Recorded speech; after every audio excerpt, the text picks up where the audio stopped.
So we're having panelists from both films, and we're going to engage in a Q&A and maybe open it up to some questions.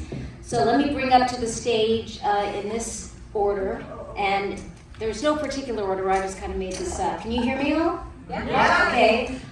First of all, she's the producer of It's Our Ball, Lucky Penny Pictures, award-winning filmmaker. We'd be here all night if I gave all of her credits. Penny Edmiston.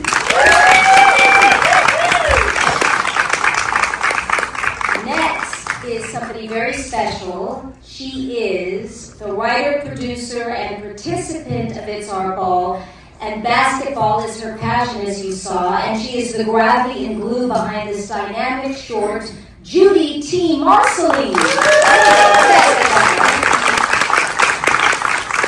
We have great people from the movie, but these are the panelists tonight. So if anybody else wants to stand up here that has something to say, that's fine.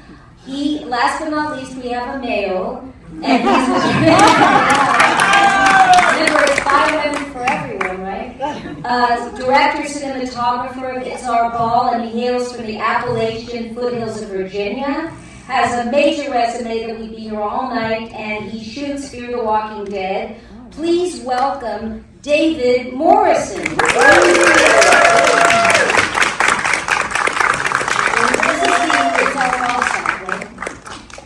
Now we have somebody very special.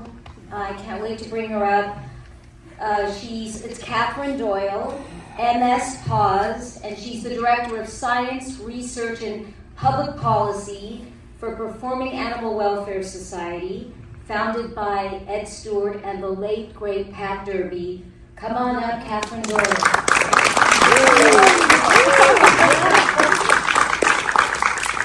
Next we have Tira Rudder, and she knows Walking Thunder very well, and she is with Art for Elephants. Let's see here. The co-founder and CEO of AFE Adventures. Did I get that right? Yes, you did. Conservation supported outside Kenya, and Jane Goodall changed her life, as I know she did everyone here, but Tira especially has some comments to make about honoring this amazing person that last time, I just have to bring this up before we bring the panelists up, when I presented Walking Thunder Ode to the African Elephant back in August as the 13th installment for KRAMER'S Films That Changed the World, and Tira was on the panel.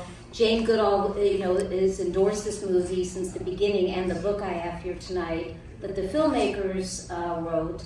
And she was alive and well just a couple of months ago, and she's in the dedication program. And so when I was invited to come here by Leslie and Deb to bring Walking Thunder to La Femme, I was going to see if maybe she wanted to come, and then literally just like right after that, that's when she passed away. So this really is the only tribute that I know of that's happening in LA tonight. So we should all have a moment of silence later. But I'm going to bring up, last but not least, an actress, entertainer, and lifelong wildlife advocate who fosters elephants. She traveled to South Africa and Kenya. The David Sheldrick Wildlife Trust made an impact on her, and she has been fostering orphaned elephants all of her life. Arena Malifa.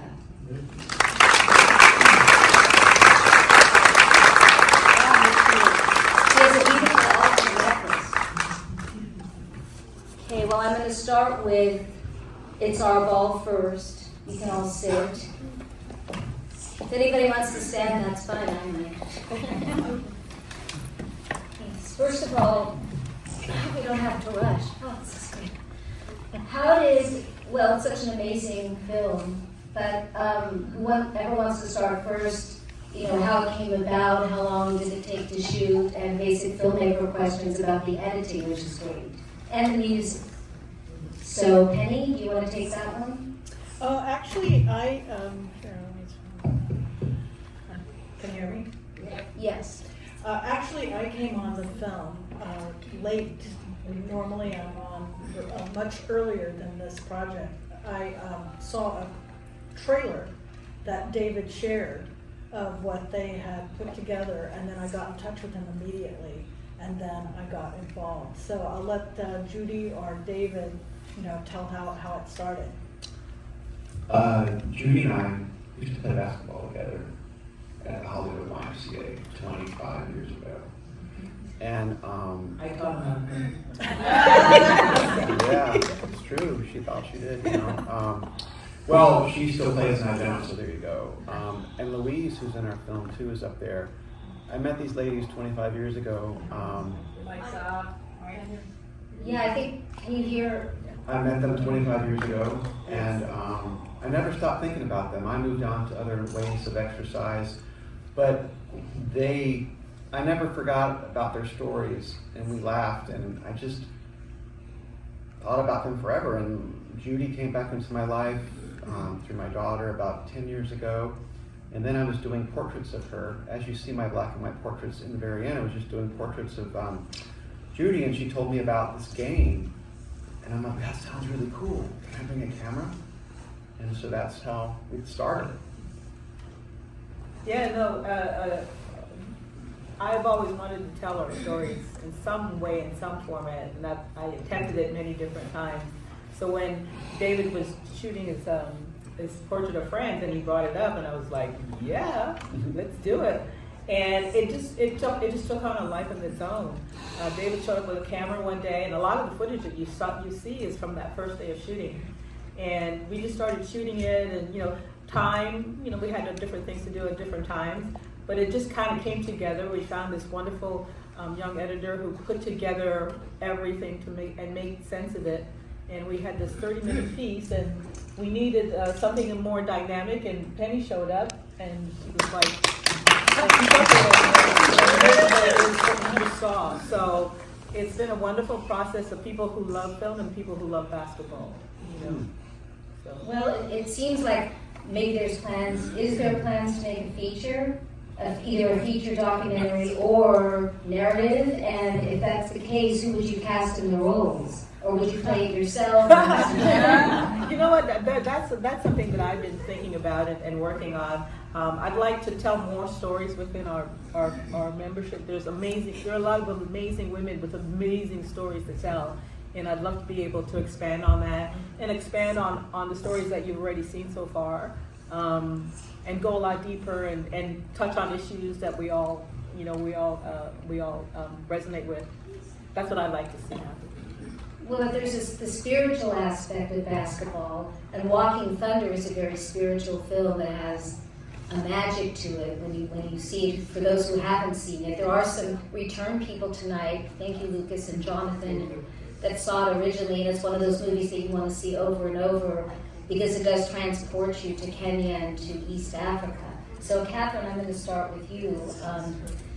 How do you feel that these films about the elephant, the poaching crisis, elephant conservation, the climate, the good things and the bad things, even elephants in captivities and zoos and circuses, which this doesn't show, but it very much brings up that subject of what's going on currently here in LA and zoos around the world. How can film not only transport us there, but how can we really have a call to action? What do you feel is the best way besides just things like this? Good question. No, I think that films like this are really, really important because they tell a story. And they tell a story, Blackfish. Let's talk about Blackfish, what it did for orcas and captive cetaceans in general. And I think these kind of, like I said, this kind of storytelling is just really key to making a difference for people to relate, for one, so they can relate to the animal. They can learn more about that animal, about that species, and then they can decide to take action, which, like I said, in lieu of Blackfish, there was a lot of action after that. So, yeah. Yeah, and also The Cove, both those movies, The Cove and Blackfish, and that's what we want this movie to do, and it's just about people seeing it. So I think I'll ask Arena this next question.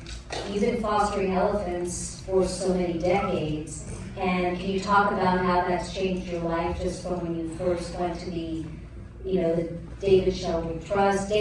Daphne Sheldrick, the late Dame Daphne Sheldrick, also endorsed Walking Thunder, and the film was dedicated to her, and now it's dedicated to Jane Goodall. So, we're losing so many of our great activists and advocates. But if you can talk about your journey with that, that would be great. Thank you. Well, first I have to say how I ended up at the David Sheldrick.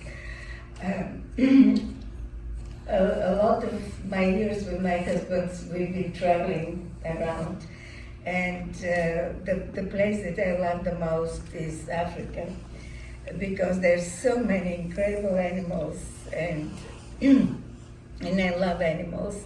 I mean, here I support, all the cats and the dogs and everything that's in this country.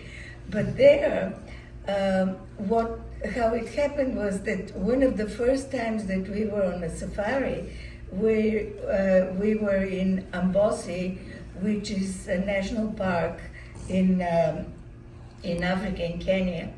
And we had such an incredible experience, which really scared me.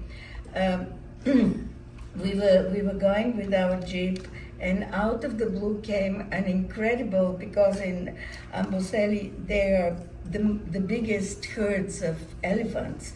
And out of the blue came this amazing, incredible herd of elephants, and they were running from somewhere, and they were scared. And then we found out, because there were shots, that there were poachers who wanted to kill some of them, and these elephants went totally insane, and they were grabbing the trees and throwing them in our way.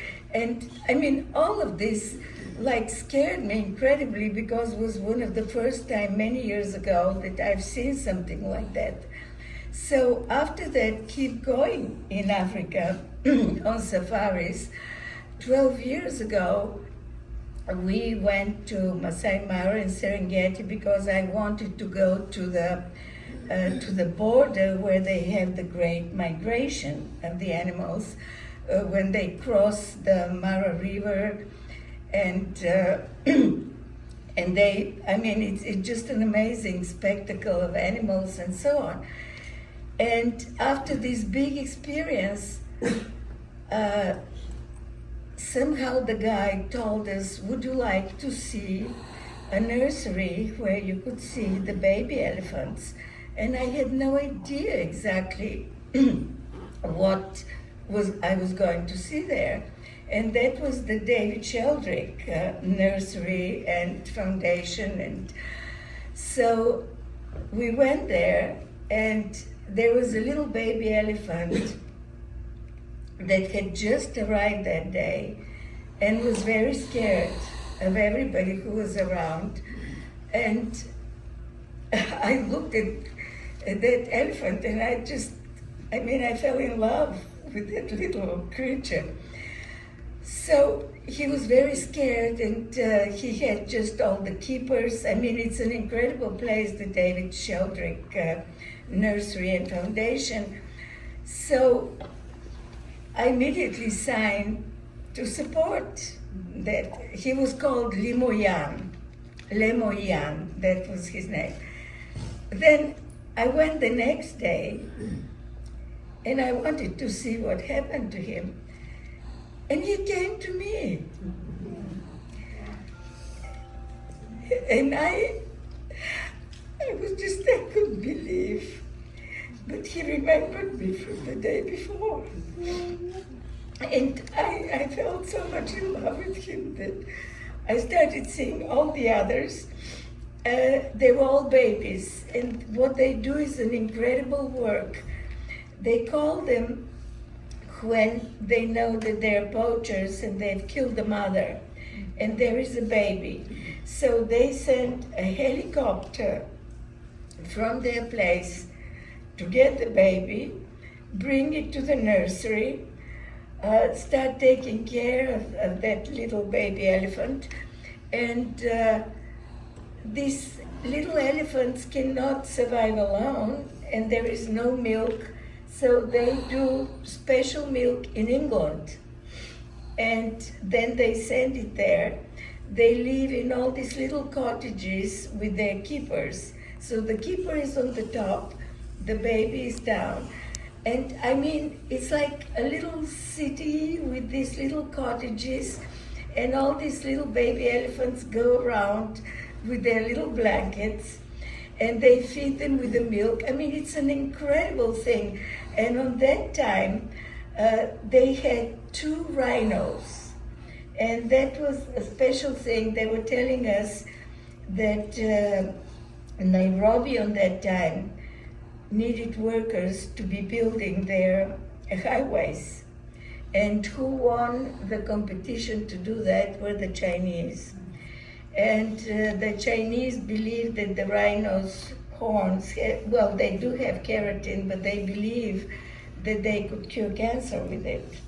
So what happens is that a lot of these workers actually pay the poachers to go and get the rhino horn. And if you get the rhino horn, then the rhino really dies because it has no defense. So they had a couple of rhinos that they had there at the nursery, and they were guarding them with police. I mean, literally, they were guarded day and night. And I went and I saw them, a male and female. And surprise, surprise, this year, a baby rhino was born. And I adopted him. Chamboy. His name is Chamboy. So by now, I must have 15 baby elephants and Chamboy, the little rhino who is really amazing. I went 3 years after we were there to see Limoyen, and it's just amazing. I mean, elephants don't forget anything. No, They're so... I just want to say that I'm a lawyer and I'm a member of the LA County Bar Association Animal Law Section. And we were on a team that was fighting to keep Tina Billy and Tina. That's what we are too. That's from being sent to another zoo. And Yes, I just they're want there. you to know that you have friends here. Well, thank you so much for coming. I was hoping. And I just want you to know that love you. Well, thank you. yeah, you have friends in LA. So, We need to do something, because we talked about that. Thank you. We talked about that at the last panel back in August, and the movie was also positioned. I was here too. Yeah, So I to just address want you to know that. that. Thanks for coming out. I mean, it's LA, people don't always know. I love basketball, by the way. I love basketball, and I was like, oh crap, I can't play sports. I don't have any interest in sports. I was engrossed and engaged, and I love those women. I mean, I was always picked last for the team, but like I could think about some basketball, which is nothing whatsoever to do with what I do. So I run a safari business. If anybody wants to take a safari, my tours are really good. That's my only plug. So we go to the Sheldrick Wildlife Trust. We meet the orphans. We get a private visit. It's pretty cool. But she wants me specifically to talk about Jane Goodall, so I'll try to keep it short and sweet. I mean, I can't represent that we were like best buds or hung out together or had drinks at the pub or anything. But you were there. I was there. I met her a few times. I was the first time I met her, I was working an event in LA back in the Via Garosa era, if anybody remembers that. It was a big charity for animal stuff. And the buzz was going out. Jane Goodall's coming. Jane Goodall's coming. And I'm like, holy crap. Jane Goodall. I mean, I grew up watching this woman, right? My parents would be eating steak, and I would be watching Jane Goodall talking to the chimps, and I was like, my God, I want to do that someday. She's amazing. So I'm sitting there thinking, what am I going to say? What am I going to say? Holy crap, what am I going to say? And I'm like going over my head. Dr. Goodall, you've been a huge influence on me. You've changed the course of my life. I grew up, you've changed our knowledge of sentient beings. You've changed everything, and I'm so excited. And she comes into my booth, and I look at her, and I go, can I pet your monkey? Because she always carries that monkey. And then I pet the monkey. She said, why, of course. And I pet the monkey, and she was gone. So I was like, oh my God, I suck. So fast forward 10 years later, and was getting it. So Art for Elephants started out, I'm an artist. My late husband was a wildlife photographer. And I wanted to raise money for captive elephants. For anybody here, I know you guys are all cool, but don't ever ride an elephant, okay? Can we just all agree? Never ride an elephant. And I wanted to raise money, and I didn't know how. And so I started selling artwork, and people started buying it, and we started doing that. And so that's how it grew, and I'm already in tourism, so anyway, I'm gonna go meet her again. That's your pitch. That's my pitch. Yeah. But I'm gonna meet Jane Goodall again. And I was like, okay, this time I am not giving this up, man. I'm gonna go. And so I got to meet her, and we got to spend a really long time together. And I told her all about Art for Elephants. It was a very nascent idea at the time. And she listened, and she was present with me. And I think what it really says is she told a story, right? Like the story of those beautiful women playing basketball and how it gives life. She told the story of these chimpanzees. And Sheldrick tells a story of these elephants. And what it's telling is that we're all connected. All of life is connected.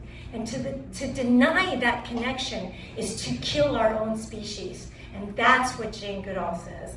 And that's what I got to say. Thank you for listening to them, and thank you for hearing them.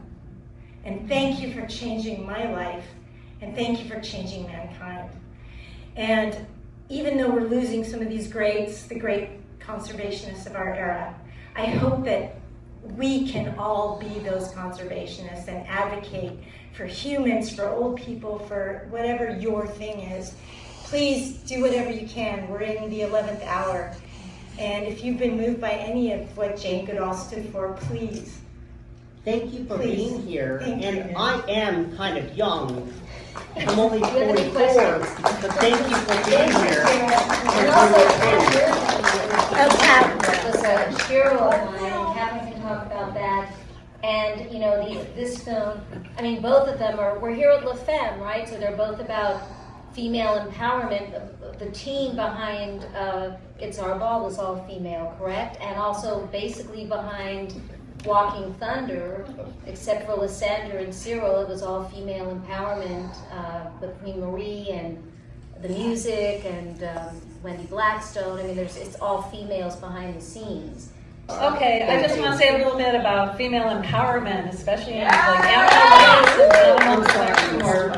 At PAWS, PAWS was co-founded by the late Pat Derby and Ed Stewart. And Pat actually was an animal trainer in Hollywood and wild animal trainer. And so as she saw more and more of how the animals were treated, not just the training, but also the conditions they were kept in when they were not, performing or they were not being exploited. And so she became fed up with it basically, and she wrote a book called The Lady and Her Tiger, and that really blew open the whole industry. And Pat, I have to say, was probably one of the most empowered, amazing, strong women I've ever known. She was an inspiration to me. Unfortunately, she's no longer with us, but yeah, I mean, the legacy she's left. I mean, she was called, Mother Jones Magazine called her the circus's #1 antagonist, and that's quite a compliment around our place anyway. But yeah, so I think there, especially like I said, in animal protection movement, it's just so many strong women who are doing the hard work. I mean, there are men too. Give you credit, but really it's majority women. It's just true, and it's just I'm just so glad actually to be able to be working with PAWS and the work that we do, and which is basically to rescue and providing sanctuary for captive wild animals. They've come from zoos, from circuses, from places that we're doing cup heading with tigers. And what we do is we have in San Andreas in Northern California, 2,300 acre sanctuary that it's all really where the animals are living in nature. Of course, they're enclosed, but they are living in nature, and we are giving them, I think, the best life that they can have in captivity. So you should look us up, www.pawsweb.org. That's my plug. Good. It's great. You can all visit there too, right? There's visiting, and that's where Billy and Tina belong. Up in PAWS, that's where they belong. I think we only have, how many minutes? 3 minutes? Okay, so for It's Our Ball, any last comments you want to make about what do you want the audience to take away? I know you've all seen the movie, but what specifically do you have to say about what can empower, especially the females in the audience, with It's Our Ball? Because I know what I think, but I want to hear from you. I think we all are empowered already. And I think we need to take that empowerment and put it into action. And I think that's kind of what's happening with all the passion that we see here today about the issues that we filmed and we want to tell stories about.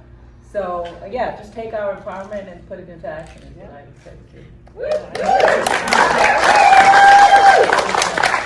I don't think we have time for questions from the audience, do we? Unless if there's a burning one. But we want to take a photo of all the panelists together here. So if anyone has a question or a comment, shout it out now. We'll take 2 questions. Okay, thank you, Lindsay. I can't see, so just stand up and shout it so we can hear you. Yeah, Just a quick Right question.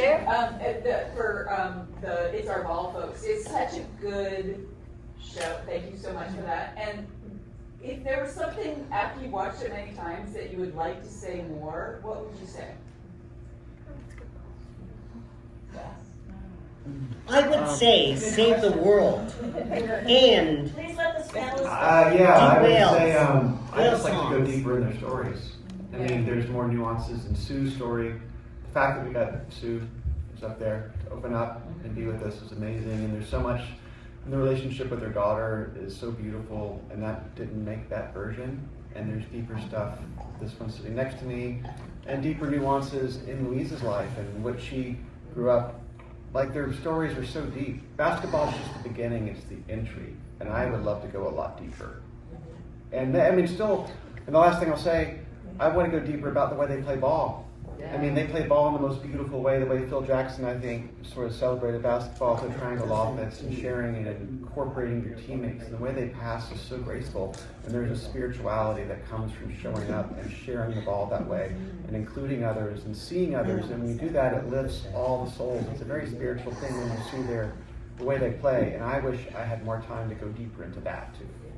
So come see the movie. Anybody else?